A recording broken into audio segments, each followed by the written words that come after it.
أعوذ بالله من الشيطان الرجيم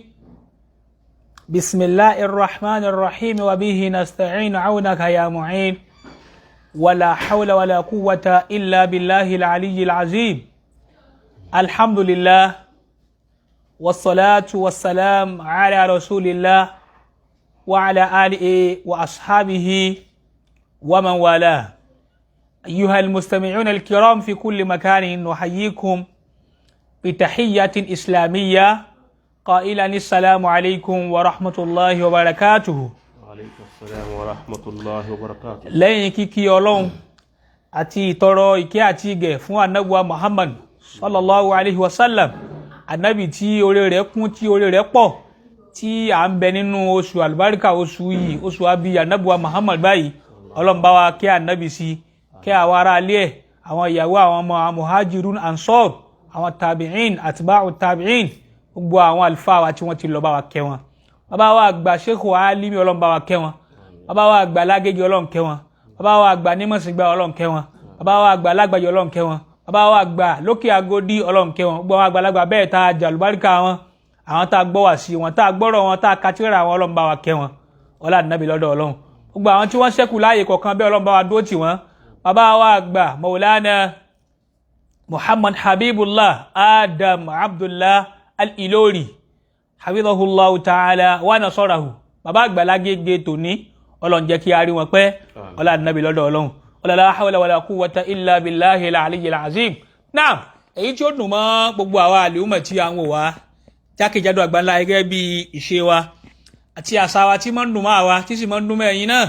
òun ni bí a bá ti jòkólẹ̀ pẹ̀lú Maulana Asadul Waizina báyìí, kí a gbọ́hùn bàbá, kí wọ́n sálámà sí gbogbo wa. Sálámà yẹn ìtútù àti ìdùnnú àti ìfọ̀kànbalẹ̀ ní máa ń já sí gbogbo àwa ọmọ kéwú àti gbogbo àwa tí a jẹ́ olùtẹ̀lé Maulana Asadul Waizin hayakumullahu ta'ala. Gbogbo àwọn ẹni rere mùsùlùmí jákèjádò àgbáńlá ayé lọ́kùnrin àti lóbìn, wọ́n tó fẹ́ gbọ́hùn sálámà yẹn gẹ́gẹ́ bí ìṣe wa. hayakumullah. Assalamu alaikum wa rahmatullahi wa barakatuhu. Wa alaikum assalam wa rahmatullahi ta'ala wa barakatuhu. Naam, gẹ́gẹ́ bí ìṣe wa, tí a bá ti jòkólẹ̀ pẹ̀lú Maulana Fadilatu Sheikh Alhaji Abdul Wasi' Waliyullah Atayese Jakmal Asadul Waizin, ọmọ bàbá Lágége báyìí. Dárásà wa al-ilmiyya ath-thaqafiyya, mímọ̀ tí àwọn àlùfáà wa máa fi ń dá wa lẹ́kọ̀ọ́ àti ìntínjẹ́ àgbọ́yé sí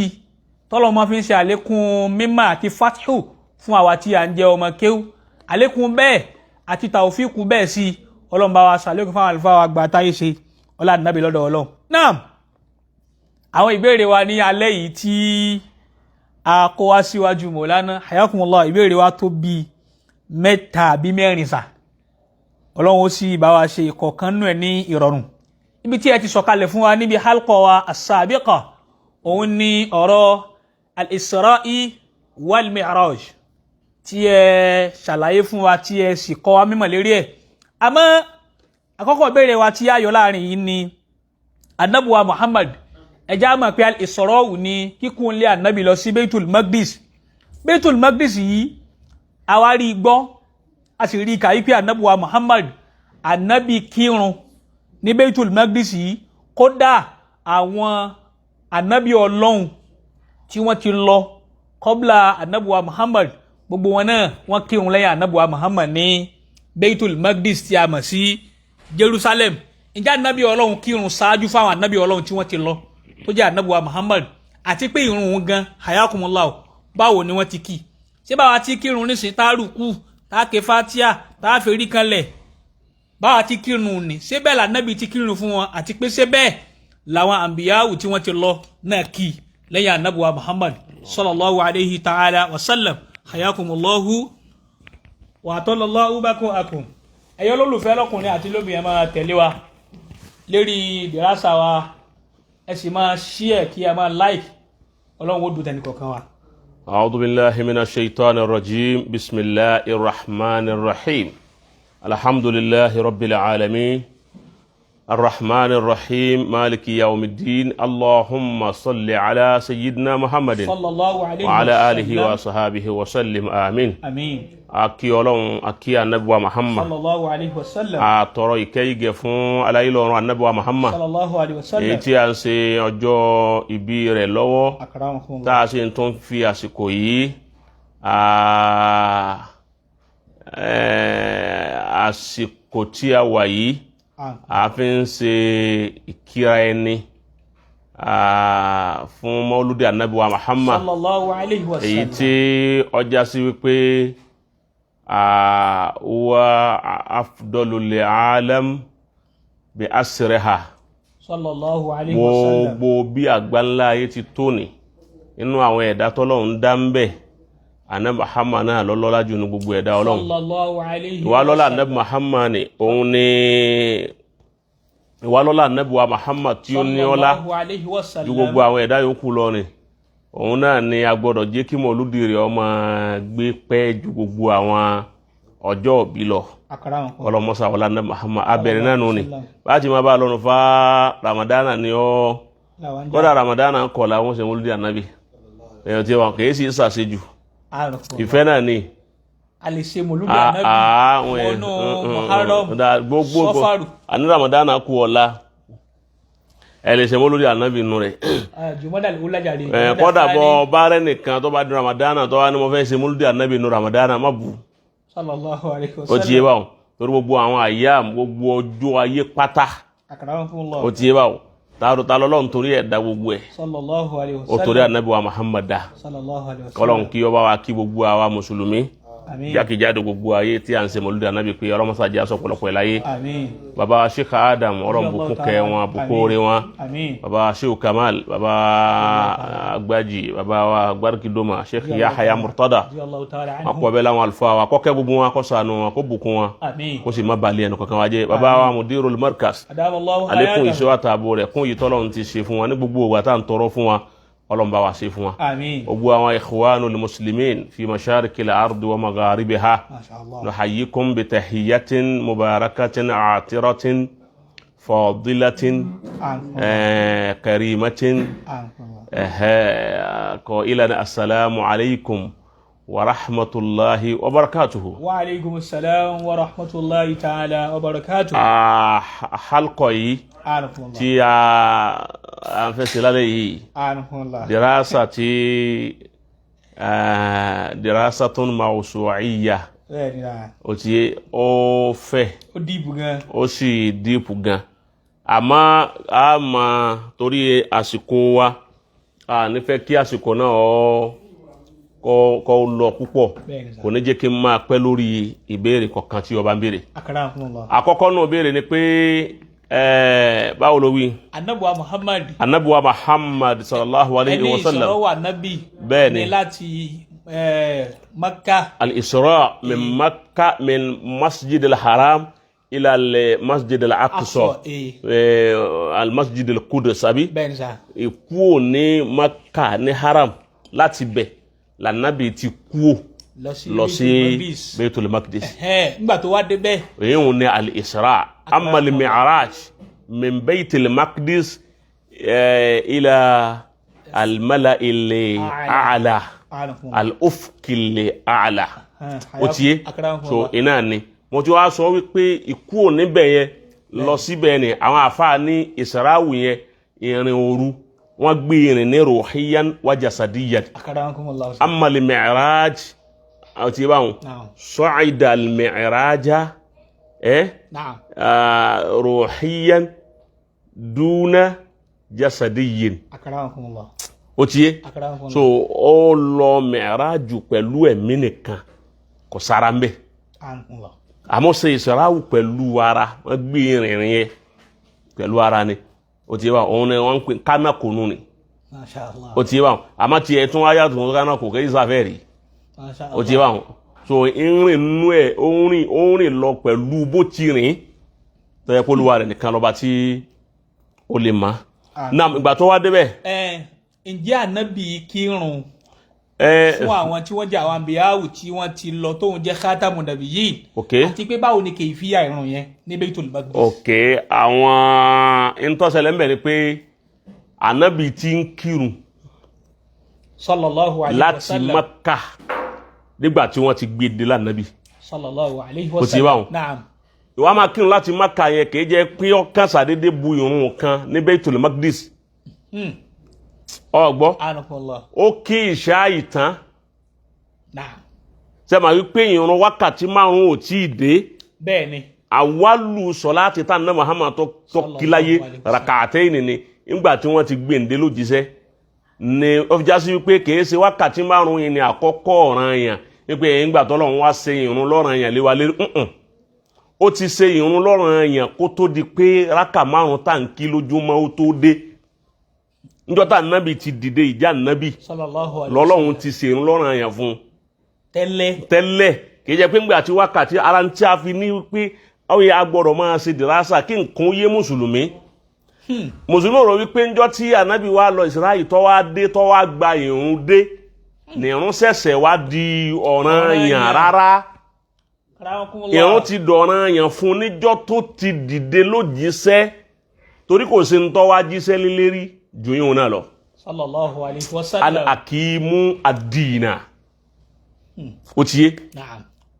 an ta'budu Allah ẹ máa sin Ọlọ́run. Ànábì tí ń sọ tẹ́lẹ̀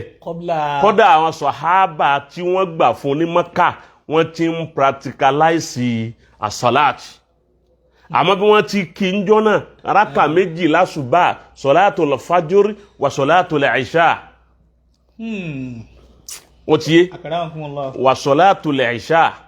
àmọ́ salatul isha yẹn ìwọ̀n kí ní àsìkò magribi ni àsìkò ìsáyọ̀ ní ti wọlé ní kọ́bùlà gùrùb kọ́bùlà kó tó rí pé gùrùb yẹn wọlé yẹnyẹn òun wọ̀ yẹnyẹn iná ni wọ́n ń kí ọgbọ́. so wọ́n ti ń kírun tẹ́lẹ̀ káàdì nábì ó tó lọ Isra wal Miraj àmọ́ kìí ṣe ìrun wákàtí 5 olópo 4 yìí ṣe ẹ tó understand. bàbá wọn lè márùn akẹ́rọ̀ fún bá ń wo tí bàbá sẹ́ndì kó tó di wípé lànàbí Muhammad ti ń kírun tẹ́lẹ̀. sallallahu alayhi wa sallam. naam gbàtà nàbí wa Muhammad sallallahu alayhi wa sallam tó kúrò ní Makkah tó lọ sí Jerusalem kọ́ sí mú ń gbọ́ tó lọ sí Jerusalem ìrun ìṣáì ló kí tán rákà 2 náà mo pé èyí wọn ló kí tán ní Makkah ní Kaaba ní haram ní ìrìn yẹn fi dé. ìgbà tó dé Jerusalem ìgbà tí kó tó di pó kú ń bẹ̀ ní àṣùbà sọ̀látòl fájírì dé sọ̀látòl fájírì wọn lọ wá kílọ̀m. ọgbọ́ ọwà ń dé sọ̀látòl fájírì yóò kí munfaridan gẹ́gẹ́ bí póhun nìkan ni kìí jẹ́ póhun ló lè ránṣẹ́ pa àwọn ànábì Ọlọ́run kan máa bọ̀ wá. ọwà ń dé ó kí sọ̀látòl fájírì ó kí alákọ̀ọ́kọ́ ó ti yé. so ìgbà tí ó kí ẹlẹ́ẹ̀kejì tí ó sálámà rákà 2 ní gbọ́ ohùn lẹ́yìn rẹ̀ ìgbà tí ó wo ẹ̀yìn lọ bá àwọn àǹbíyá Allah tí wọ́n ti tò ní ẹ̀yìn rẹ̀ àmọ́ bá wọn tó bá wọn kìí ti àjísáàdù kọ́. torí ń gbàtẹ́ ṣàlàyé ní tẹ́mi fẹ́ bẹ̀rẹ̀ ẹ̀mí ni sáwọn ànábì Ọlọ́run tí wọ́n ti lọ kọ́bílà wọ́n á lè wú nù sàárè wá wọ́n á dìde kó nù sàárè wọ́n á tó sáfù lẹ́yìn rẹ̀ rárá báwo náà ti wá tò lẹ́yìn ànábì. wọ́n tò ní àrùwáhù wọn ló tò lẹ́yìn ànábì Muhammad kìí ṣe àjísáàdù wọn ó ti bá wọn lá àjísáàdáhùn wala àjísáàbàhùn ó ti bá wọn lọ́dà àrùwáhù wọn ló tò ẹ̀mí wọn ló tò lẹ́yìn ànábì kìí jẹ́ pé ara wọn wọ́n á lè húnú sàárè àwọn èèyàn wá rí wọn pé Musa ní lọ Isa ní lọ òkú tó bá ti kú kọ wa mọ́ ẹ̀mí wọn torí pé àwọn àǹbíyáhù lásẹ̀ mọ̀ wípé wọn èyí ṣe lẹ́yìn sùúrù torí pé wọ́n jẹ́ àhàyáhù ẹ̀mí ní sẹ̀mí ti àṣùbá àyà tó fi mọ̀ wípé àsàlátù ti wà ànábì ti ń kírun before lọ́wọ́ àyà sẹ́mọ̀dásírù ni inna rabbaka taqumu adnai min sulusayil layli wa nisfahu wa thuluthahu wa ta'ifatun minal ladhina banwu inna rabbaka ya'lamu annaka taqumu adna min thuluthayi al-layli wa nisfahu wa thuluthahu wa ta'ifatun minal ladhina ma'aka wa ta'ifatun minal ladhina ma'aka eléyìí ìrun mafurudatu yìí khamsu salawati ó ti dé nígbà náà ọgbọ́ hamsu salawati kò tí ì dé ń gbà áyà yìí Suratul Muzammil torí pé hamsu salawati dé kọ̀pẹ́ púpọ̀ là nábì kú Mákà lọ Mádínà ó sì lò ọdún 13 ní ìlú Mákà àyíbẹ̀ kọ́ ni ọdún 13 ní kí ní fi ń ṣe nùbúwà yìí ti wà lára ẹ̀ kí wá ní ọdún 13 ń ṣe kọ́pìlà kó tó di wípé ìrun mafurudọ́tù dé kó tó ṣe Isra wal Miraj nísà tí ń sin Ọlọ́run tẹ́lẹ̀ yìí tí ń kírun àmọ́ àwọn tí ń kí àṣùbà àti ìṣáyì ó tí wa ta'ifatun minal ladhina ma'aka sórí nǹkan báwọn àwọn màmúmù nù àwọn tí ó tò lẹ́yìn rẹ̀ nù alima wallahu yuqaddiru al-layla wan-nahara èmi ní yanjú ọ̀sán àtòru alima alla tuhsuhu fataba alaykum faqra'u ma tayassara minal Qur'an wa bá lọ ma ka ogbó al-Qur'an ni ó pé yó padà ní àwọn míì lanu àwọn tin tẹ̀lé o in tó bá ronú al-Qur'an ni ó kà ibi tin lọ ko wọ́n yanso alima an sayakunu minkum marda wa akharuna yadribuna fil ardi àwọn tán níbi tí wọ́n lọ yabtaguna min fadlillahi àwọn tí ó rajà tí ó tajà akharuna yuqatiluna fi sabilillahi àwọn tí ó ṣe jihad pẹ̀lú rẹ̀ faqra'u ma tayassara minhu wa aqimus salata lórí báwọn amúrùnù aqimus salata amúrùnù ìwọ̀n ti dọ̀ràn yàbáwọn ọgbọ́ ìrun ti dọ̀ràn yẹn ọ̀ràn yẹn báwo kò sí ṣe Isra wal Miraj tí àyà yìí sọ̀kalẹ̀ ló fún wa pé Ọlọ́run ti ṣe ìrun lọ́ràn yẹn fún tí ń kí kó tó lọ ìgbà tó lọ Isra wal Miraj lọ́lọ́run ṣẹ̀ṣẹ̀ wá gbé ilé rọ́pútọ̀ méjì lọ́wọ́ kí tẹ́lẹ̀ àṣùbà bá kí lásùbà ó di márùn àmọ́ pé ànábì Mùsá ń dá padà pé ọba dẹ́sánmẹ́ ẹlẹ́ẹ̀kẹfà padà yóò tún wá pàdé Mùsá wà níbo lọ́nà lọ yóò wá ní Ọlọ́run ní máa lè kírun fáwọn àjọ mi ó ti pa wọ́n láṣẹ kan máa kí 50 Mùsá wá ní wàká omúkàláyẹ̀ tí kú nà ha ipa àwọn ìjọ rẹ̀ oníkà yá padà lọ́lọ́run wàsàálì òtàkàfífà onípọ̀ tún fúyẹ́ rẹ̀ fún ọ anábì tún wá padà pé yá rọ́bì níbo lànábì àtọ́lọ́run ti ríra wọn àwọn lásán nù ìrìn àjò pé ìrìn àjò tó rìn lọ sánmà òun àtọ́lọ́run ò fojú kara wọn orí Ọlọ́run báyìí rí ẹ̀dá kan sì tí ìrírí àtàwọn màláíkà rẹ̀ wọn ò fojú kan rí ibi ó fi rẹ̀ pamọ́ pé la haynu tarahu wala yadun tasilu ilayhi ọgbọ́ ojú kan ò rí ọwọ́ obìnrin tọ́wọ́ kan mú nígbà Mùsá wá ń dá padà ó ti yé wípé èmi ò pé ọ̀pàdé Mùsá o wọ́n bá ti ẹ̀ pàdé àwọn ànábì Ọlọ́run láti ìsọ́mọ́ alákọ̀ọ́kọ́ pàdé Ádámà ẹlẹ́ẹ̀kejì ó pàdé Yusuf Yahaya ẹ̀kẹ́ni kan Zuwaibu ó pàdé ẹlẹ́ẹ̀kẹfà ó pàdé Mùsá ẹlẹ́ẹ̀kejì ó pàdé Ibrahim ó bọ́ pàdé wọn àrùwáhù ní ń pàdé kìí ṣe àjìzámù wọn ẹ̀mí wọn ní ń bá pàdé tọrẹ́mí àwọn àbíyáwó ọ̀dọ̀ Ọlọ́run náà lọ́wọ́ òkè lọ́wọ́ ẹ̀mí ń pàdé ẹ̀mí ni torí ẹ̀mí lòun náà lọ ẹ̀mí ní ń pàdé ẹ̀mí àmọ́ gbogbo pé Mùsá ní wà nábì onígbà náà wúlà máa wù mọ́tì káàmìyà àwọn àbájọ rẹ̀ àwọn rárá èyí tí wọ́n lè yanjú kọ́rọ̀ hùn ntọ́ba lọ ọ̀dọ́ Ọlọ́run ntọ́ba lọ Isra wal Miraj kọ́hùn àwọn àsáwọ̀ Israiliyati àwọn ọ̀rọ̀ àwọn hikayatu tí hikayatu mudhika tí panilẹ́rìn tí wọ́n hun sábẹ́ rẹ̀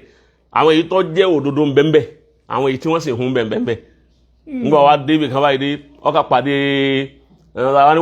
wà náà bí wọ́n kọ́ sọ́fẹ́ ní onígbà ayé tó nígbà náà pé ẹ̀yà mú àfá kẹjáde nínú àwọn àfá rẹ̀ tó dàbí ẹ̀mí Mùsá anábì kan pé ẹ̀mí anábì Hadiru àbọ̀ pé ẹ̀mí Shabri Kadiri ogbe èyí ò ká anábì bá lọ sọ́dọ̀ Ọlọ́run sallallahu alaihi wasallam excursion lọ́lọ́run kan fẹ́ kọ́ wá sí mi ọ̀rọ̀ tó wá lọ àkàrà fún ọlá báwo la Nábì ṣe wá gba ìrun wákàtí márùn-ún ó gba ìrun gbà ọjọ́ pé inda sidratil muntaha fawha ila abudi ma fawha ila abudi ma Ọlọ́run la ránṣẹ́ àwòhá gẹ́gẹ́ bí wáhàyí tí ránṣẹ́ sí tẹ́lẹ̀ àwòhá ila abudihi ma àwòhá ń tá a fẹ́ fi ránṣẹ́ sẹ́rù wa a fẹ́ ránṣẹ́ sí òun náà la wá fi rán màláíkà tí ànábì dúó tì sallallahu alaihi àmọ́ inú ẹ̀mí náà ni sallallahu alaihi wasallam kì í ṣe pọ́n dúó body to body báyìí body to body kọ́ inú ẹ̀mí ni ó ti yé báwọn ó wá fi ránṣẹ́ sí àwọn àfáà ní ìhun wákàtí 5 lọ́lọ́run fi ránṣẹ́ sí ìjọ́ náà nígbà tí ń lọ pé máa bó ti ń lọ ayé padà yìí gba ìrun yìí ẹ máa bẹ́ẹ̀ tí ń kí tẹ́lẹ̀ ọ̀sọ́ di 5 dáhùn kí 3 ló kún un ti ń kásùbà tẹ́lẹ̀ fájúrù tẹ́lẹ̀ ẹ sì ń kí ìṣáì tẹ́lẹ̀ 3 wá kún zuhuri ashuri àti magrib ó di 5 báwo ló ṣe wá di ń gbọ́ wá gbà lọ́hùn rakaatu rẹ̀ ó ṣe bá ń sábà aṣára raka kò tí ì wá bẹ́ẹ̀ ọkàn gbà pé ẹ máa rún ẹ máa kí lójúmọ́ nísìnyí o látọ̀dọ̀ Ọlọ́run níwọ̀n jẹ́ pé wọ́n ti ń kí tẹ́lẹ̀ anábì wá dé ní wọ́n ń sọ fáwọn sàhábà yìí pé tọ̀ ìrun tá à ń kí tẹ́lẹ̀ Ọlọ́run ti sọ di 5 máa wà lọ́wọ́ 5 wa àmọ́ pé wọ́n ń dé 50 ní Musa dá padà ó tún padà wá ní kan dá padà ó tún padà wá òun fi làákàyè wá ṣeré nù Islamu tayin on fi Islamu tayinu anabi tó wọ́n lọ́dọ̀ Ọlọ́run létí Ànábì Musa padà sọ́dọ̀ rẹ̀ ọ̀dọ̀ Ọlọ́run lè sọ fún ní kó tó bọ́ dínkù àwọn jọ rẹ̀ ní wọ́n lè kápá rẹ̀ ó ti bá wọn àwọn kọ́nà Musa ti kú náà so irú drag kílẹ̀ ń pè drag argument yẹn kò ní í ṣẹlẹ̀ láàrin Ànábì Ọlọ́run méjì pé máa tún padà tún wọ́n á padà sí Ọlọ́run so ọba tó fẹ́ fún ní nǹkan kọ̀ mọ́ yẹn tí ó fún kọ̀ mọ́ yẹn tí ó rọ̀ wá lọ́rùn gbọ́ tó bá náà máa kí 50 wọn gan àlọ́fẹ́ àmà kí náà so èyí ó ní kéyàn ó nazor kéyàn ó fi nazor Allahu Akbar àmọ́ ó gba ìrun wá báwo ni wákàtí 5 ló gbà wá tó o bá fẹ́ sọ wọ́n kà sọ pé wákàtí 5 ló gbà wá pé kò sí ń tọ́ kàn ọ́ pẹ̀lú pé 50 ló gbà wá Musa wá ní ó tún padà sọ́dọ̀ Ọlọ́run èyí ò nídìí ẹ̀ wọ́n fi yín kún ó gba 5 wá látọ̀dọ̀ Ọlọ́run sallallahu alaihi wasallam ó sì gbà á dé ó ì fáwọn sàhábà yìí pé Ọlọ́run ti ní àmọ́ sí ni ó ti bá wọn hamsu solawati almafurudo tọ́lọ́run ṣe lọ́ranyàn fún wa wípé ká máa kí wọ́n sì bẹ̀rẹ̀ sí kí a máa kanú hadith wípé àkọ́kọ́ kíkí ìrun 5 náà màláíkà Jibril ló wá practicalize ẹ̀fà Ànábì Muhammad sallallahu alaihi kọ́dà òun lọ ṣáájú rẹ̀ bí ó ti máa kí àkọ́kọ́ kíkí ọkọ̀ wá ní àyílà ní zuhuri gbàtàsíkò sọ̀híra wákìtò sọ̀híra dé ó dé báyìí láwọn ó kí fún ó tún wá lásìkò azir ó kí fún 4 ó wá lásìkò magrib ó kí 3 ó wá lásìkò ìṣáì ó kí 4 ó dá ṣùbá ó wá lásìkò tulu al-fajr qabla tulu al-fajr ó kí so ìgbà tó wá kí bẹ́ẹ̀ ó tún wá lẹ́ẹ̀kejì pé ẹ̀ẹ̀mejì ló wá tó wá practice ẹ̀fà nàbí gbogbo lè dáwì inú ẹ̀mí ni sallallahu alaihi wasallam ọgbọ́ inú ẹ̀mí ni kìí ẹgbẹ́ àlẹ́gà wá tó kàríwá ìdí anábì kan tó ní ọkàn kan sábẹ́ ó tó ní wọ́n wá ń hàn aláwọ̀ òun náà sì ń ṣe bẹ́ẹ̀ inú ẹ̀mí ni anábì nìkan ní sí ń practice ẹ̀ fún sallallahu alaihi wasallam so after yíò anábì fi máa bí èèyàn tí kí òun àti àkókò wo ni ló fi wá kọ́ àwàlẹ̀ umar bó ló ti wá jẹ́ wákàtí 5 là ń kí bó ló ti jẹ́ ń bẹ nínú àyà ẹ máa bá nínú àyà fasubhanallahi hina tumsuna wa hina tusbihuna walau alhamdu fi dhamawati wal ardi wa asiya wa hina tuzhirun si jami ori fasubhanallahi báwo fasubhanallahi hina tumsuna wa hina tusbihun walahu alhamdu في السماوات والأرض وعشيا وحين تظهرون فسبحان الله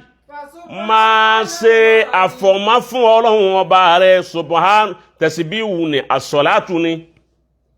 máa kírun fọ́lọ́run ọba rẹ̀ hínà tó mú súnà ń gbọ́ ọba dìrọ̀lẹ́ ó ti bá wọn àwọn àfáà ní magribi aláṣàrí àti magribi nù ìrun màṣáwù nù torí màṣáwù bẹ́ẹ̀ láti àásírù ní ìrọ̀lẹ́ ti bẹ̀rẹ̀ títí di magribi àwọn àfáà ní tọ́lọ̀ ní òkínú. wàhíìnà àṣùbánu nígbà tẹ́ ẹ bá dájí láàárọ̀ báyìí ọlọ́run ní ẹ̀kọ́ ẹ kírun fún. wàláhùlà hàmúdó fẹ́ sámáwáàtì ọlọ́run jọ dáa fún làhúlẹ̀ amúdù máa wá dúpẹ́ fún ọlọ́run fi sámáwáàtì wà láàrin ni àwọn òun ló ní ọpẹ́ sánmà òun ló sì lọ́pẹ́ tí ń bẹ ńlẹ̀ máa wá fọpẹ́ fọ́lọ́run ọba wà á ṣe ìyá تظهرون وعشيا وحين تظهرون وعشيا إشاينو وتباو وحين تظهرون إنو ظهورون èyí tá ń pè ní àyílà وتباو ọba wákàtí márùn bẹ̀ ọ̀kan tún wí pé akimi dhalata طرفي النهار وثلثا من الليل إن الحسنات يذهبن السيئات ذلك ذكرى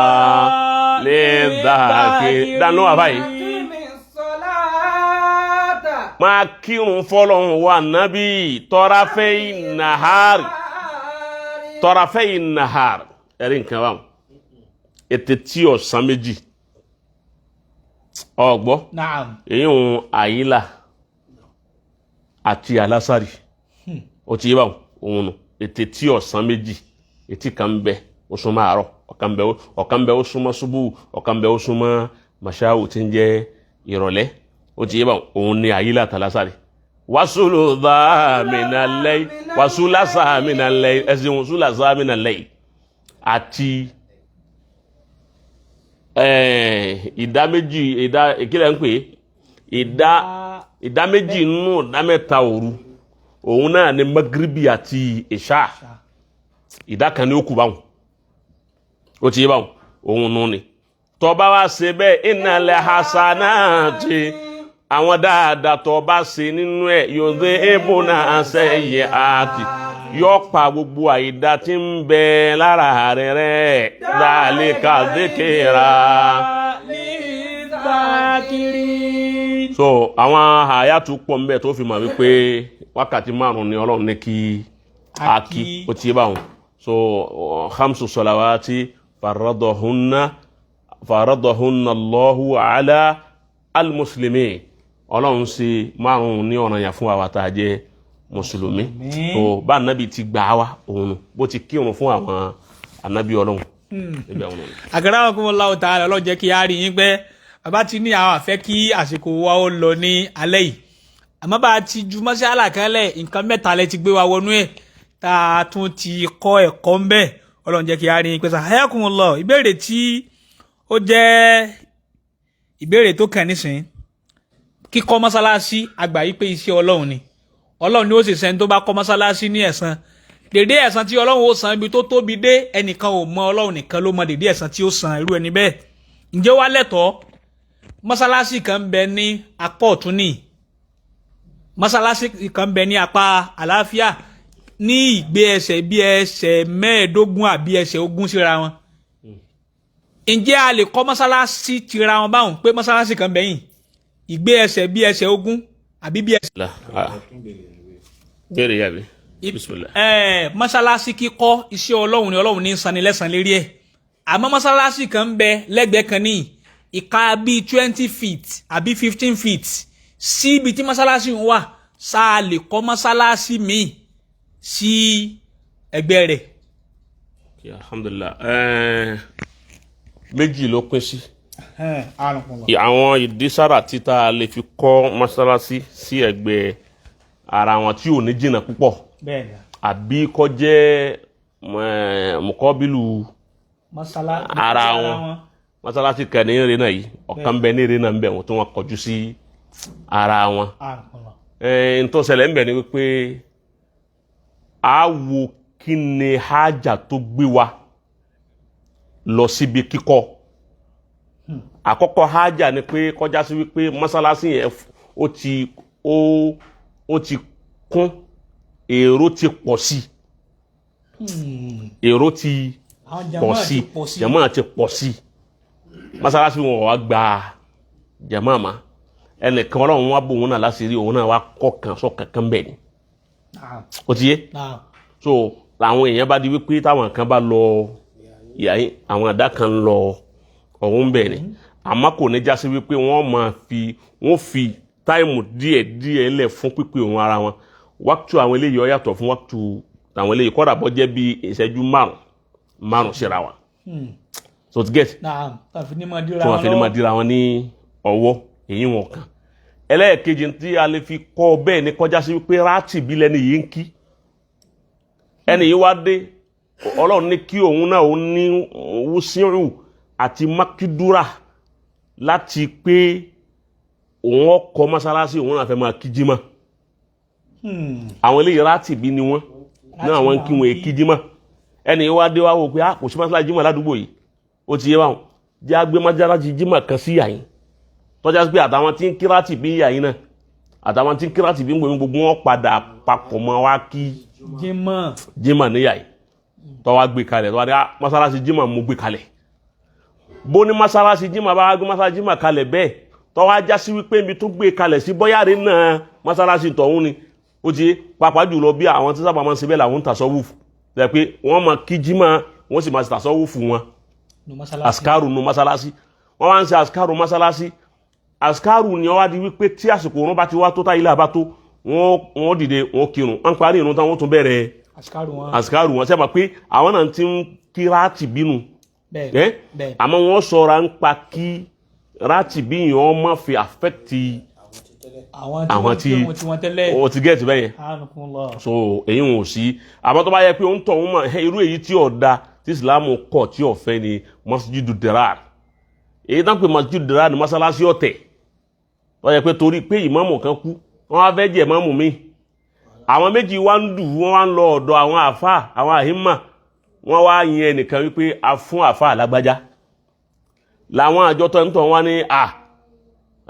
àfà kéré kàkà bẹ́ẹ̀ yà pín ní àdá mọ́sálásí méjì àníkírun lẹ́yìn rẹ̀, wọ́n á lọ lè kan pánù. Irú mọ́sálásí ọ̀tẹ̀ báwọn ní sì máa yá ó ti báwọn ẹnì kọ́kàn dìde ni ìsìnbà àṣà àṣìkò wọ́n à ń de pé àfọ mọ́sálásí ìjọkọ̀ wí ni pé àfọ mọ́sálásí gbólóhùn pọ̀ ọlọ́fọ mọ́sálásí lásán gan ó rojọ́ ìwájú Ọlọ́run pé ọlọ́fọ ilé Ọlọ́run, ìjọ tí Ọlọ́run ṣàjọ ó sì fọ́. Wọ́n wá mú tọ̀wọ́n gbé wọ́n á lè wá ilẹ̀ kan fún ní ẹ̀gbẹ́ ẹ̀bẹ̀ tó yẹ pé tẹ́ bá rin ẹsẹ̀ mẹ́wàá báyìí lẹ́fì kan mọ́lá ìtọ̀hún. Wọ́n tán ara àwùjá fún títọ̀ wọn bá ti wá bẹ̀rẹ̀ lọ́wọ́ wọn kà lè wá dáadáa nìkan tí ohun rẹ̀ lè kọ̀ mọ̀ pé àmúhùn rẹ̀ lè alẹ́wọ́gbẹ́rẹ́ ṣẹ́rù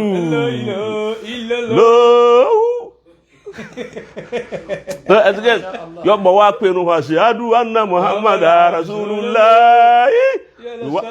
ìgáyíyálà zọ́lá ìgáyíyálà zọ́lá ìgáyíyálà lífàlá wọ́n wà lè wà àwọn tí ẹni ó ti pẹ́ ń gáràjì ọgbọ́ tó bá pè wọn ní Bukhari alùwàlà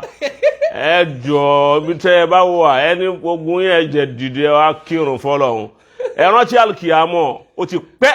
ní gáràjì Bukhari alùwàlà. So ẹni tọ̀hún náà sì ń pè wọn tiẹ̀ àwọn lẹ́yìn náà ń pè wọn, wọ́n ti wá pín sí méjì. Èyí wọn ni Masjidu Dirar, Ànábì ní kún ọ lọ lè wo irú rẹ̀ sallallahu alaihi wasallam, ẹ lọ wo èyí tí wọ́n kọ́ sẹ́gbẹ̀ẹ́ Kùbá. Ànábì ẹ wo ẹ sọ di lẹ́lẹ̀, wọ́n bá kírun ń bẹ wọn nírun, wọ́n bá kírun wọn nírun. Mọ́sálásí tó yá lára mọ́sálásí kan ó ti bá wọn pẹ̀lú ọ̀tẹ̀, gbogbo ẹni wọ́n bá kírun mẹ́kùn nírun. Akara fún ọlọ́sà nínú asùlù tàwà yìí nìsìn láwọn mọ́sálásí tí ó jẹ́ àwọn àtàgbàlagbà tá a bá ń lẹ̀ àwọn èèyàn kírun tá kálukú ń ṣe ìsìlámù rẹ̀ lọ. Bẹ́ẹ̀ni. Àwọn kan wá dé pé àwọn tán kírun ẹlẹ́bọ ni wọ́n, àwọn wá lè ṣe mọ́sálásí tiwọn lọ́tọ̀ bí irú eré ìkó wá dènà sí Masjidu Dirar ni. Àwọn tí wá láwọn jẹ̀mọ́ tiwọn lọ́tọ̀ ṣé jẹ̀mọ́ àdúrà mọ́sálásí tiwa rí. Masjidu Dirar. Àwọn àgbàlagbà tá a bá láyé mọ́sálásí tiwọn nù. Masjidu Dirar nù. anabi ni wọ́n lọ lé wá pé tó bá tin lo sharia ni wọ́n wò ni wọ́n dájọ́ pé ẹ wò la masjidu husisa ala taqwa min awwal yawmi ahaqqu an taquma fi Ọlọ́run sọ fa na Muhammad masalasi tí wọ́n kọ́ fi kalẹ̀ ìbẹ̀rù Ọlọ́run wọ́n gbé wọn kalẹ̀ sallallahu alaihi wasallam ó ti bá wọn eléyìí tí wọ́n gbé kalẹ̀ lẹ́ẹ̀kejì wọn ó ti di jẹ́sìn ó ti bá wọn ẹlẹ́sìn méjì kì í sì jà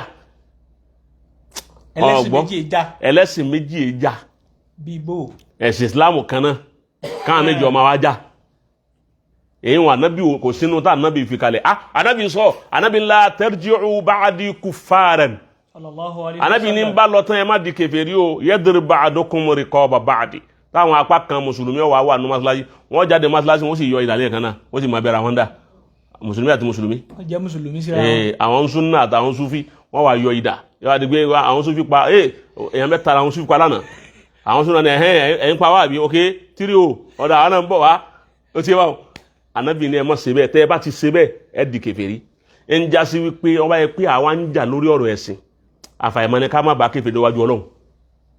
tọ́ra anabi la tarji'u ba'di kuffaran ẹ má di kèfèrí lẹ́yìn mi o wọ́n ní bó láti di kèfèrí lẹ́yìn rẹ bí ẹ ṣe lóra ẹ di kèfèrí yadrib ba'dukum riqaba ba'd àwọn apá kan yóò wá yọ ìdá wọn máa gé ẹlòmíì bẹ́ẹ̀ yóò gé ẹlòmíì ń dà kíní wọ́n ń gé ẹlòmíì ń dà ẹnu ọgbọ́ má jẹ́ àlọ́ ọ̀nà pọ̀ mbẹ̀wọ̀n so èyí tá a wí masjidu dirar anabi ní kún owó tí masalasi bá súnmọ́ra wọn tó bá yẹ pé hajj tó pè wá lọ bẹ̀ ni wípé masalasi yẹn ti fún ó ti kéré ju èrò lọ àbí wọ́n fẹ́ máa kíjímà táwọn lè nkẹ́ rátìbì so àmọ́ lẹ́yìn èyí a kì í lè gbé masalasi rátìbì láti fi fún un lọ́rùn tó bá yẹ pé èrò pé mo fẹ́ fi fún ẹni òun lọ́rùn ní kó lè bá a máa yí pé a máa kéwùjò òun lọ ó ti yé báwọn masjidu dirar ni wọ́n máa jẹ́. Allahu akbar agarawọn kún lọ Ọlọ́run jẹ́ kí àárín yín pẹ́ sí náà ń wago fún ọ ní o bẹ́ẹ̀ ni sà èmi náà mo bẹ́ẹ̀ ti sọ fún wa ẹnu àsìkò tẹ́ fún wa kò ní jù bẹ́ẹ̀ lọ sà agarawọn kún lọ́run jẹ́ àárín yín pẹ́ náà nínú wàásì tí ẹ ṣe fún wa lánàá ẹ ka àdífà anábùwà Muhammad fún wa pé ìran ẹni tí Ọlọ́run kọ fún ẹni tí bá ń bọ̀ wáyé báyìí bó ti rí rè ẹ wá dákọ màláìkà kan pé màláìkà kan bẹ tí Ọlọ́run wà kálá rẹ̀ tó ń jẹ́ wàkílù arham òun ní bẹ nínú ọlẹ̀ gbogbo ran ẹni tí lóyún láyé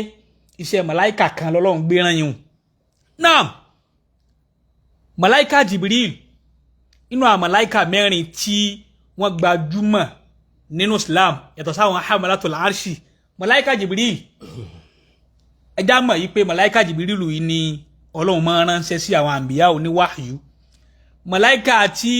òun bẹ nídìí òjò màláìkà Mikael ẹlẹ́kẹta ní Israfil tí ó fọn fèrè sí inú ìwo ẹlẹ́kẹrin ní Azarail màláìkà tí ń pa gbogbo àwa èèyàn màláìkà wo ní bẹ ń di arísìkí gan tí ó yẹ pé òun ni wàkílù arísìkí pé máa pín arísìkí ìjẹun fáwọn èèyàn mi Ọlọ́run ló dá wa ó yìí ti lóhùn lòun mọ̀ ṣe jẹ́ ẹ̀mú fún wa ó pọ̀ ó kéré Ọlọ́run lóhùn lòun mọ̀ ṣe màláìkà wo ni wàkílù yíhùn lẹ́yìn àwọn Jìbìrìlù Míkáílù Ìsìráfílù àti Àsàráìlù tó ń pààyàn màláìkà wo ni ń bẹ ní àsìkí gan kí ló kọ rẹ̀ bó láti mọ̀ màláìkà tí ń bẹ nídìí àrísìkù. Ọlọ́run ní àwọn màláìkà tí wọ́n súnmọ́ ó sì ní àwọn màláìkà tí àwọn màláìkà Ọlọ́run wọ́n pọ̀ wa ma ya'lamu junuda rabbika illa huwa àwọn màláìkà Ọlọ́run ẹnìkan ò lè kà wọ́n. Allahu akbar. ní bàbá Mudiru sọ́njọ́ kan wípé àwa là ń dá màláìkà Ọlọ́run ọ̀sẹ̀sẹ̀ tún dá màláìkà míì má báyìí. Azkaru tó bá ṣe ó kọ́ Ọlọ́run Allah torí pé àwọn màláìkà inú ìmọ́lẹ̀ ni wọ́n lọ́rùn ti bíùdì wọn ìmọ́lẹ̀ ní bíùdì wọn. Azkaru tó bá wá ṣe tí ìmọ́lẹ̀ bá jáde ń bí azkaru tó ṣe jáde lẹ́nu ni yóò bí màláìkà tó bá bí màláìkà ẹni tó bá ta láṣẹ pẹ̀lú màláìkà àwọn pé lágbájá Ọlọ́run wọlá gbogbo àdúrà tí mo ṣe yìí ibi lágbájá wà báyìí ń bẹ nù nira kó kú nù nira tí azkaru bá ti bí tí ìmọ́lẹ̀ yẹn bá ti bí màláìkà àwọn ní ọ̀lọ́ lè ṣiṣẹ́ wọn. ni ó jíṣẹ́ àdúrà àwọn fẹ́ ń tọ́ ṣe fún. Ọlọ́ jíṣẹ́ àdúrà àwọn fẹ́ ń tọ́ ṣe fún. Allahu akbar. So àwa làwọn màláìkà kan ní àtìdù àti rọ̀kìbù kì í ṣe ẹnìkan ṣoṣo ní sọ gbogbo wa. èyí màláìkà kan ní sọ wa. màláìkà pé àtìdù àti rọ̀kìbù kì í ṣe àtìdù àti rọ̀kìbù ẹ̀yọ̀ kan òun ni wọ́n ń sì kí ọ gbogbo ayé. àtìdù àti rọ̀kìbù tiẹ̀ ń bẹ lọ́dọ̀ rẹ. ọ̀tọ̀. àtìdù àti rọ̀kìbù tèmi ọ̀tọ̀. Allahu akbar. aspa gbogbo yẹ ẹ̀dá tí Ọlọ́run wọ́n rán wáyé èyí tó bá yìí ti di wípé tó bá ti kú òun bẹ̀ màláìkà tí ń dúró tí ń kọ iṣẹ́ rẹ̀ àkọ́kọ́ àti tí ń kọ tó ṣe wọ́n ti parí iṣẹ́ tí ẹnu ni nígbà àwọn èsè èèyàn dẹ́gbọ̀ pa máa wọn kú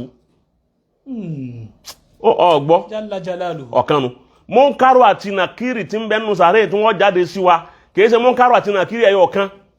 ni ó máa béèrè òun ẹyọ kan kí ó máa béèrè gbogbo nǹkan pé òun náà lọ́wọ́ ayé yìí òun náà lọ́wọ́ ń bẹ̀ òun èyí ṣe òkú kan kú nísìn òkú bí 100 kú lójoojúmọ́ wọ́n á gbé àwọn 100 ní sàárè wọ́n á ní màlàká ni ó jáde màláìka Munkaro àti Nakiri ó jáde òun náà lọ sáré lọ sí àyínà òun náà tó sáré wáyà yìí òun náà lọ sáré Munkaro àti Nakiri kó wá omi gbé yẹn 150 lọ Munkaro àti Nakiri ọmọ awa káàkiri bí omi gbé ọmọ lè wá kí ẹyọ kan òun náà wá yìí òun náà tó wá tọ̀hún gbogbo àwọn yìí wọn Ọlọ́run ti dá mọ́ wa bàbá níjọ́ tí ó ṣẹ̀dá wa ló ti dá àwọn màláíkà yìí mọ́ wa ọ̀tọ̀ọ̀tọ̀ ni wọ́n ọ̀tọ̀ọ̀tọ̀ ni wọ́n níta á mọ̀ pé ẹyọ kan náà la mọ̀ wọ́n tẹ́lẹ̀ Munkaro wa Nakiri. òun ni ẹyọ kan kọ́ ó ti di sí Ọlọ́run ó ti di pé à ń fi ń kẹgbẹ́ wípé àwọn náà ń jẹ́ wáhídù gẹ́gẹ́ bọ́lọ́run ti ń jẹ́ Munkaro ọmọ jẹ́ wáhídù Nakiri náà ọmọ jẹ́ wáhídù ọgbọ́ màláíkà làwọn kìí ṣe málákù kìí ṣe màlàkánì lásán ó ti yé èyí ò dúró báwọn ẹlẹ́ẹ̀kẹta nínú ẹ̀wọ́ tún ni arham èyí tí wà nínú àpòbí nínú oyún màláíkà tí wà nínú oyún al-muwakkal bil arham iná ni thumma yursalu ilayhi al-malaku wa yu'maru bi arba'i kalimati ó ti èyí tó bá ti ṣiṣẹ́ eléyìí tán iṣẹ́ ti ẹ parí nù òun ti close nù aláboyún mi ọ̀tọ̀ tún tiẹ̀ náà muwakkal bil arham sí làwọn náà wọ́n Ọlọ́run dépò pé ọ̀kan náà ní ó gbèsè gbogbo ẹ̀ fún Allahu akbar ó ti bá wọn ìdá ẹ̀dá ó sì nira fọ́lọ́run níjọ́ tí ó ti dá gbogbo ayé ló ti dá ètò gbogbo màláíkà tí ó ṣiṣẹ́ pẹ̀lú nkálùkù pọ̀ ọba yìí ti parí iṣẹ́ tiẹ̀ òun close file tiẹ̀ nù ọgbọ́ amma Jibril wa Mikail àwọn méjèèjì ni ó ti bá wọn àwọn nìkan ni wọ́n ń dá operate iṣẹ́ Allahu akbar mẹ Jibrilu kan iná ní ń bẹ kò sí Jibrilu púpọ̀ méjì Mikailu kan iná ní ń bẹ kò sí Mikailu púpọ̀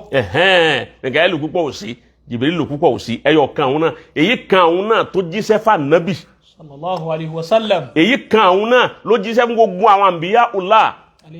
gbogbo wọn èyí kan òun náà òun náà ní ń bẹ níbi arsak al-muwakkal bil arsak gbogbo òun á sì kí ọwọ́ ẹ̀ lọ́lọ́run òun lọ́lọ́run ló fi sí in charge rẹ̀ Jalla jalaluhu mínísítà rẹ̀ bẹ́ẹ̀ ni Mikael náà ń bẹ nípò ti adarí òjò sọ wá rí ìdarí òjò tí Mikael ń darí òjò yìí kìí jẹ́ pé yọ ẹsẹ̀ máa lọ lè sí táàpù kan lẹ̀ gbogbo ẹ̀ ó ti wà ní processing lọ́dọ̀ rẹ̀ ti wà program di kalẹ̀ kẹ́ bọ́lá wọn sì àánú Mikael ọ̀yá lọ́tí létí omi ni ó ti kó létí omi tàwọn èkó ẹ̀ lẹ́rọ̀tí jẹ́bẹ̀ta yìí ma fa ara lọ ni tó bá yẹ pé Ọlọ́run ṣẹ̀ṣẹ̀ ń pàṣẹ rẹ̀ wípé tí omi kan sí kan lẹ̀ ni àwọn tí wọ́n mọ ìmọ̀ júgúráfì tí wọ́n fi wo wẹ́dà wọn ò ní gẹ́ẹ̀tì Ọlọ́run wọn à lè gẹ́ẹ̀tì ẹ̀ Allahu akbar ìlú mi tó mi ò ní rọ̀ lọ́dún kan kọ́ pẹ̀lú processing wọ́n ti prógráàmù ẹ̀ kalẹ̀ lọ́dọ̀ Ọlọ́run jọ́tọ́ Ọlọ́run ti dáyé ni tí ó bá kàrọ̀ màláíkà kan lọ sí jẹ́ ọkẹ̀lẹ̀ ṣe kò sí kankan bó ní tí wọ́n rán ó ti bá wọn àmọ́ prógráàmù ni ọ̀ndà rẹ̀ lọ́lọ́run prógráàmù ẹ̀ sí Allahu akbar èyí ń náà ìmọ̀kan lòun náà lọ́tọ̀ ìyẹn gbọ́dọ̀ mọ́ wọ́n á ní pé Mikael ń gbà wọn fẹ́ tíjò wọ́n kàn sọ Mikael nù pé Mikael mójò dúró náà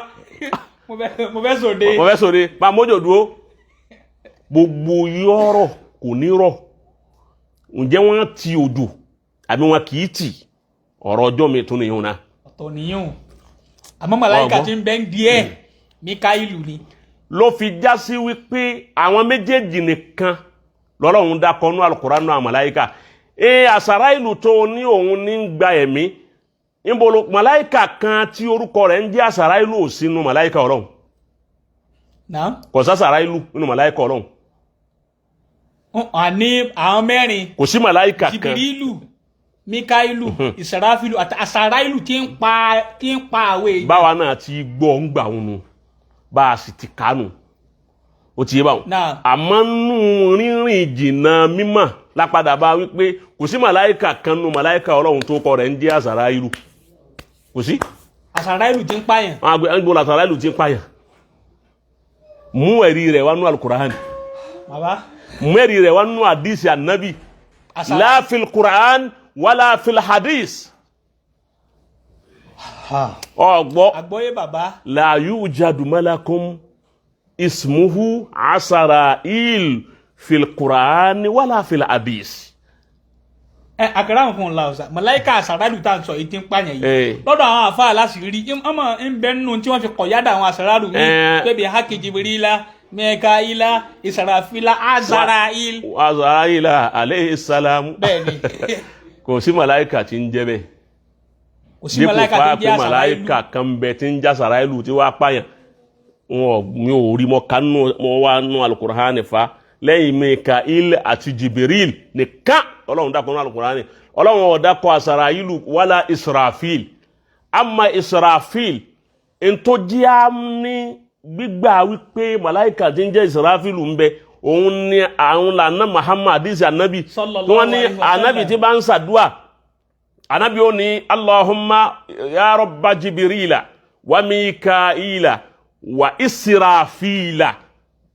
fatira samawati wal ard ó ti bàdí àdúà yẹn wọ́n lá anabi àmà ń dé lóru àmà ṣàdúà bẹ́ẹ̀ Sallallahu alaihi wasallam. anabi ló dákọ̀ Israfil ló jẹ́ àmà pé màláìka kan bẹ tí ń jẹ́ Israfil kí sá Al-Qur'an ló dákọ̀ ẹ̀ àmọ́ pé Israfilu ní ọ̀wà fọn fèrè sínú wo wípé mú tú òǹkálùkù ó kú mú òǹkálùkù ó dìde Iṣẹ́ tiẹ̀ nìyún. èyí ń bọ́ ló ti jẹ́sẹ̀ rẹ̀ Wọ́n ní màláìka Israfilu kò sí hadisi kan hadisun sahihun kò sí hadisi kan hadisi tó bá rí tí bá ń sọ wípé Israfilu ní ọ̀fọn fèrè nù ní gbogbo wa ó kú òun yóò tó wá ń fọn fèrè padà náfọ́kàtù òkúrọ́ òun yóò tó wá pé kú mú hadisi tó bá rí ń bẹ hadisun da'ifun ó lè rí hadisi kan tó jẹ́ sahihu màláìka tí ó fọn fèrè sínú wo òun náà ni almuwakkalu bin nafukhi ala thur ó kọ́ bó ti pin náà nù ọ gbọ́dọ̀ pé Israfilu ní ọ̀fàn tọ́ra nàbì kọ́ lọ sọ pé Israfilu ní ọ̀fàn Ọlọ́run kò sọ pé Israfilu ní ọ̀fàn ìta nàbì ọba wá júwe fún wa pé òun ní ó ṣe bóun ni wọ́n ṣe sọ pé òun ní ó ṣe òun nu ẹlẹ́ẹ̀kejì màláìka Asarailu tí wọ́n fi dẹ́rù bà wá wípé ha gbọ́ ya Asarailu kan wá dé ní ẹlẹ́mẹ́tọ́ wa ní anábì wà ní wọ́ta ní an Asarailu ń bọ́ ló ti wí bẹ́ẹ̀ kò sí hadisi kan tọ́jà hadisi sahih kò dẹ̀ sí Al-Qur'ani káyà kan tó sọ wípé nìkan bẹ tí ń jẹ́ Asarailu àwọn tuntun mẹ́ta lẹ ti mú wá báyìí nísìn màláìka Asarailu tó sì kẹrin àwọn màláìka tá a mọ̀ kò sí màláìka tí ń jẹ́ Asarailu. kò sí màláìka tí nínú màláìka Ọlọ́run tọ́lọ́run dá o kò sẹ́ni tí ń jẹ́ Asarailu wọn Asarailu ní máa gbẹ̀mí Asarailu wọ́n tún dé wọ́n tún gbẹ̀mí wá o ó wá di pé gbogbo wa àyàwó ọmọ wa já ẹ gbọ́dọ̀ gbókò Asarailu àyàwó ọmọ wa já kò sí màláìka tí ń jẹ́ Asarailu ẹni tí ń pa wá òun ni wọ́n ń pè ní malakul mauti ọgbọ́ yatawaffakum malakul mauti alladhi wukkila bikum ẹni tọ́lọ́hun ní ń pa wá nù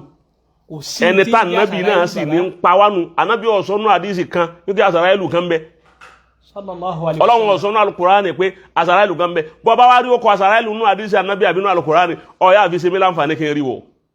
Israfilu ó sì jẹ́ àdìsù kan tó jẹ́ sahihun tí ó fọn fèrè òun ni ó fọn fèrè Israfilu tí ó fọn fèrè kò sádìsì kan tá ànábì ti sọ bẹ́ẹ̀ àfi tí ó bá jẹ́ alhadisul maudu wa hadisul maudu naw'un min ahadithi da'ifa wa huwa sharru li ahadisi da'if ahadisi da'ifa àwọn hadisi tí wọ́n kàn kírètì tí wọ́n kàn gbé kalẹ̀ pé láti wá ó kọ̀ọ̀kan Asarailu tó ń sọ yìí èdè Híbúrù kọ́ ni ọba nínú tíra àwọn Yahudi gan tó jẹ́ pé àwọn ni wọ́n ní èdè Asarailu inú tíra Yahudi gan tá ń pè látàwọ́ra wọ́n láwọn ọmọ ni tí ń jẹ́ Asarahil nínú àwọn màláíkà Ọlọ́run wọ́n tó lè wo tíra Yahudi lè lọ fa o kò sí màláíkà tí Asarailu àníbi tíra tí wọ́n sẹ́ wọ́n láwọn ọmọ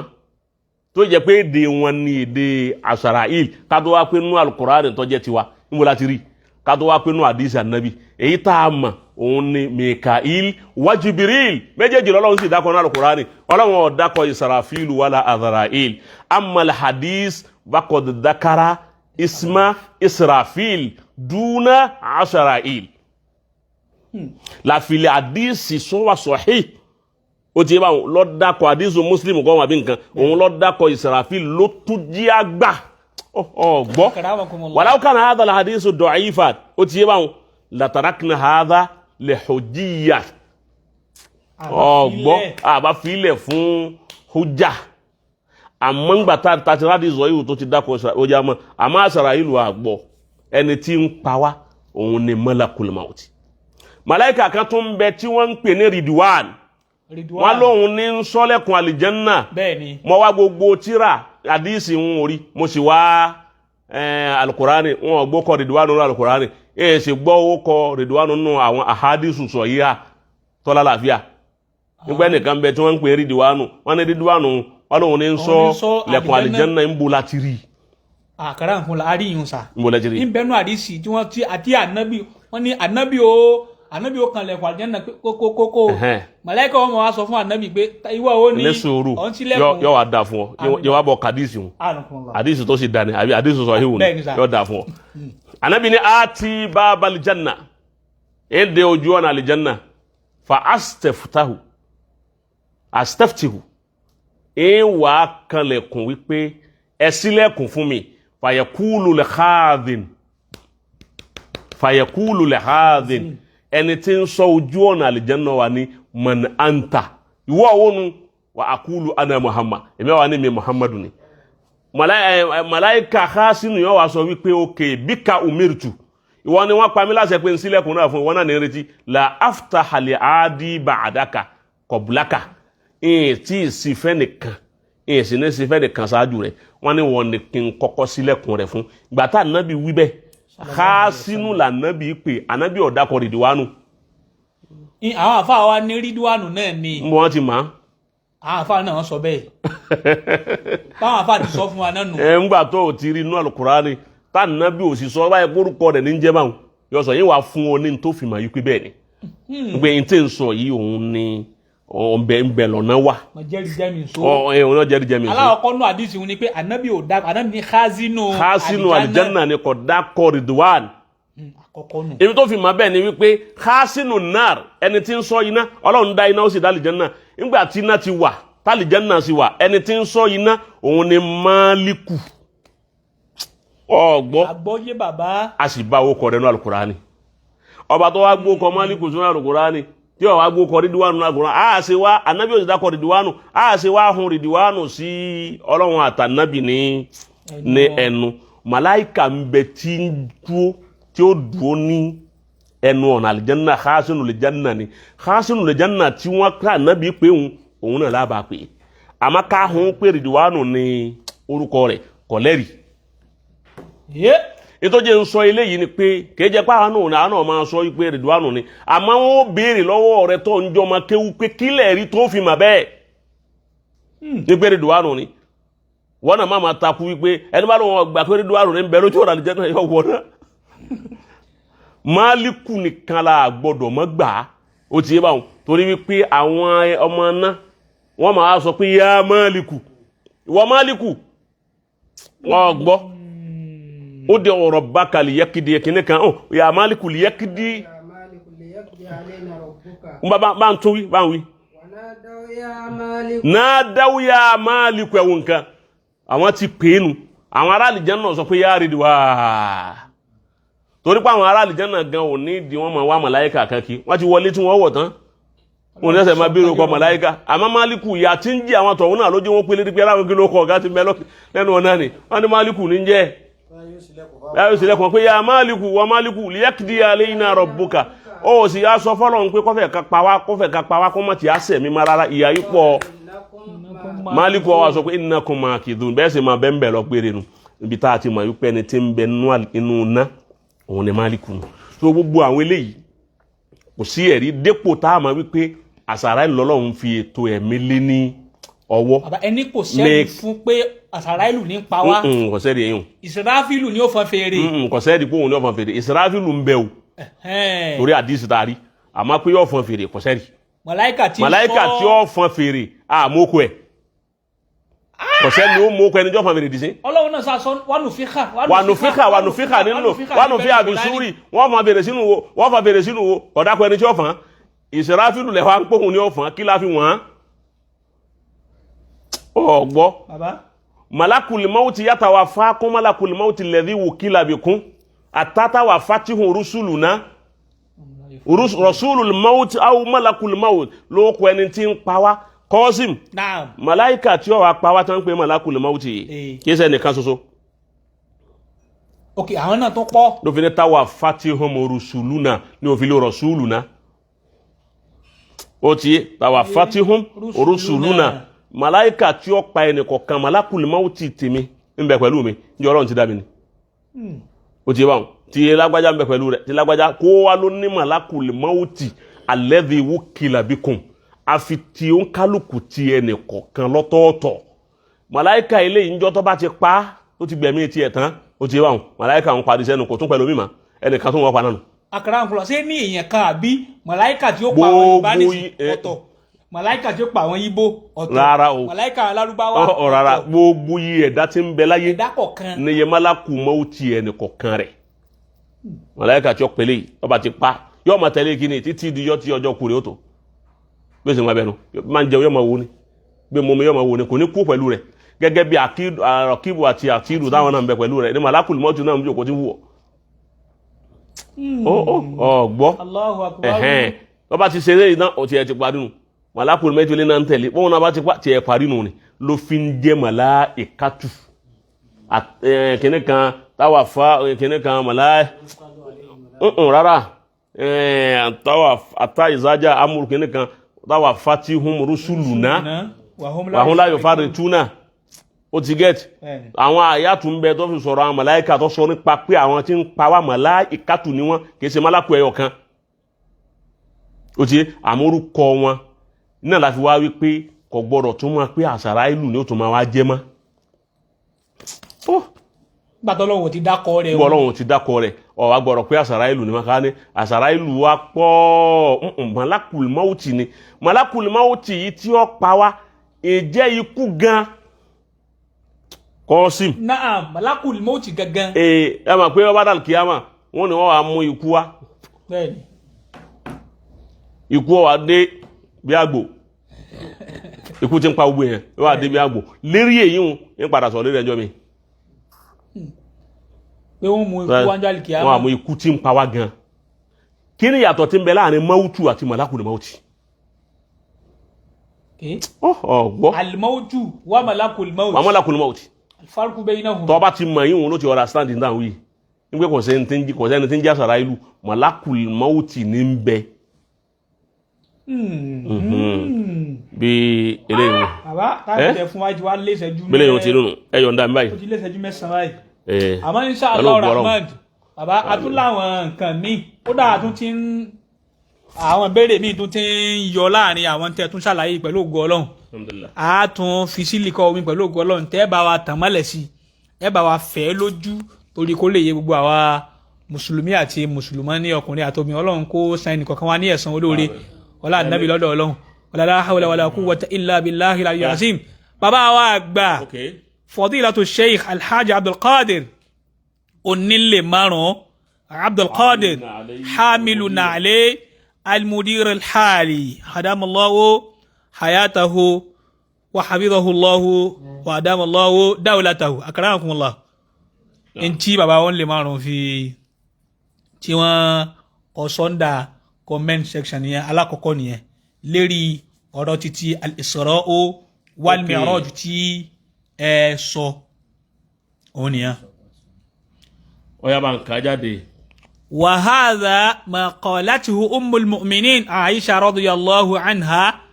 أن النبي صلى الله عليه وسلم لم يرى الله سبحانه وتعالى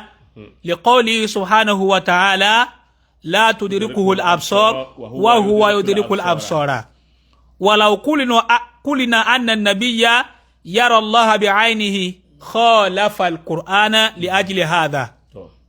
لأجل هذا وقفت على رأيكم أن الرسول خرج إلى السماوات ولم يرى الله قط. الله أكبر. àbáwá àgbà onílé márùn-ún wọ́n ní gẹ́gẹ́ bí tí ìyàwó anábùwà Muhammad tí ó sọ ni pé anábùwà Muhammad ò rí Ọlọ́run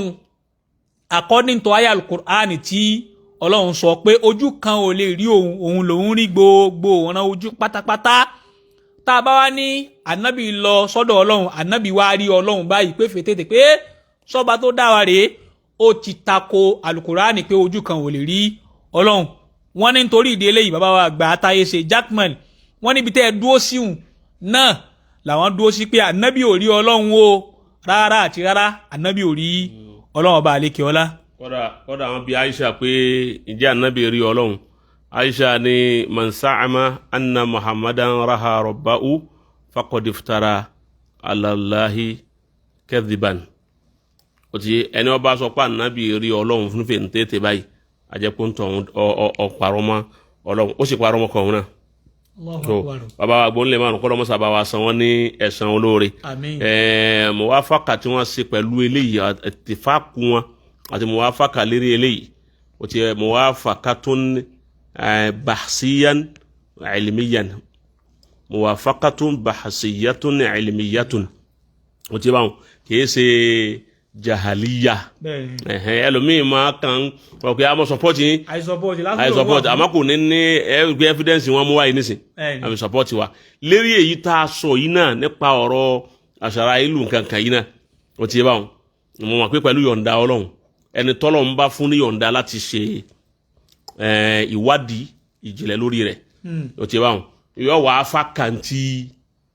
àwí yìí náà wípé pé ẹ ṣílẹ̀kùn ẹlẹ́ àbí ẹ ṣílẹ̀kùn rẹ̀ lẹ̀ ẹ ṣílẹ̀kùn ẹlẹ́ ẹni ó bá rí lórí ẹ̀rí kan ní Al-Qur'ani àbí àdísì kan tó jẹ́ àdísùn sahihun àmọ́ kó tó di pé yóò ṣe isdar síbi maudu'u yìí ó ti bá wọn kọ́kọ́ lọ wo kó ṣe muraja kó dẹ̀ wo sihhatu hadis tó fẹ́ fi báàkì ọ̀rọ̀ tí ó sọ ni ǹjọ́ kọ́ lọ lè wò ó wò bó làdísùn ó ṣe lálàáfíà ìjáde sì yí tá a bá gbé jáde ǹjẹ́ wọ́n tẹ́wọ́ gbà àbọ̀ wọn ní tẹ́wọ́ gbà wípé màláìka kan bẹ tí ń jẹ́ Sarahil ó ti bá wọn èyí tí ń wá kí láti bí ọdún mẹ́ta nísìn báyìí èyí sì tí ì rí dìsínà báyìí nǹkan afẹ́ mọ ta ní ń jẹ́ Sarahil ń bolo ti wá ǹjẹ́ àwọn màláìka Ọlọ́run mà wọn ò dá mà. orúkọ tí ń jẹ́ Azarahil bọ́ sára màláìka tó bí wọn kọ́ Azarahil ń bẹ̀ ni wọn ta ní ń jẹ́ báwọn. Malakul Mauti làwọn mọ̀. Malakul Mauti ni wọ́n mọ̀ báwo ló ti wá di Azarahil kọ́ rẹ̀ sí Azarahil ẹni wọ́n bá mọ ẹ̀rí lórí àbídí lórí rẹ̀ kò fi ṣe mí láǹfààní. kọ́ọ̀sìm astafidu min ilmihi wa fahmi wara'ihi wa hujjatihi wa jazakumullahu anna wa anil islami khayra aljasa. Amin. Naam, li'ajli hadha نقول سبحان ربك رب العزة عما يصفون والسلام على المرسلين والحمد لله رب العالمين.